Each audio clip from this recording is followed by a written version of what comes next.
En tous les cas, c'est vraiment un théâtre de l'enquête, pas de la révélation. Je m'appelle Carole, errante.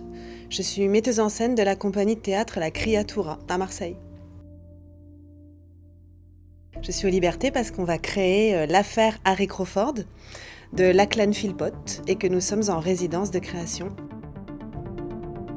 L'affaire Harry Crawford, c'est une pièce qui a été écrite par un jeune auteur australien qui a écrit une pièce tirée d'un fait divers, d'une histoire qui s'est réellement passée dans les années 20 à Sydney, en Australie. C'est l'histoire d'une personne qui s'appelle Eugenia Faleni, qui est née femme, illettrée, immigrée italienne, donc de classe ouvrière, dans une Australie blanche coloniale patriarcale, et qui a vécu toute sa vie sous l'identité d'un homme blanc, respectable et marié, Harry Crawford.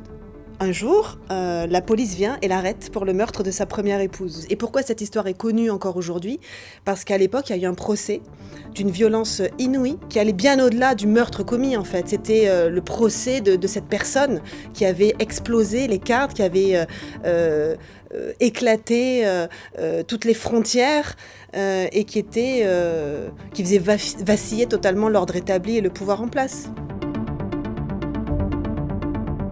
Cette histoire aborde bien sûr la question de la transidentité, la question du genre, mais au-delà aussi des questions des origines, de la classe sociale, de la famille. On est vraiment au cœur de plusieurs interrogations.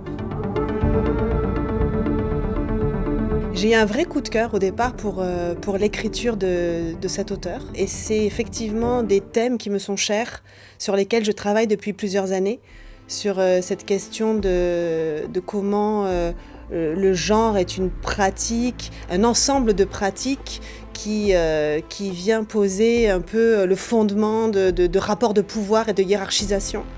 Et c'est vraiment un angle qui m'intéresse parce que le genre, c'est plus pour moi une question qu'une réponse. Et ça vient nous bousculer et nous faire poser des questions sur des choses qui me paraissent aujourd'hui essentielles.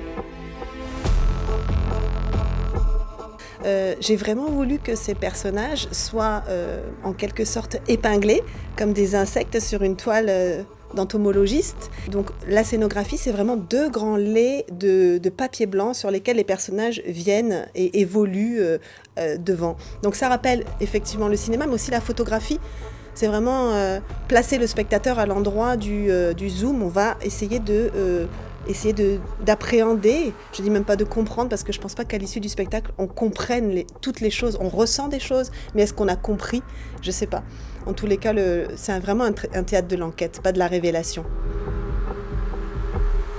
Les mouettes tournoient et plongent et chient sur tout, et tous ces hommes et leurs picoles et leurs cochonneries.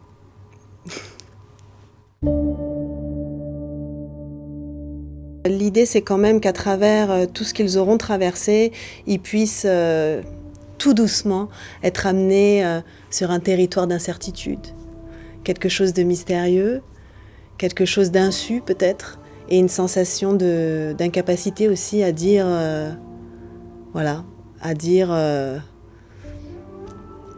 les choses, quoi.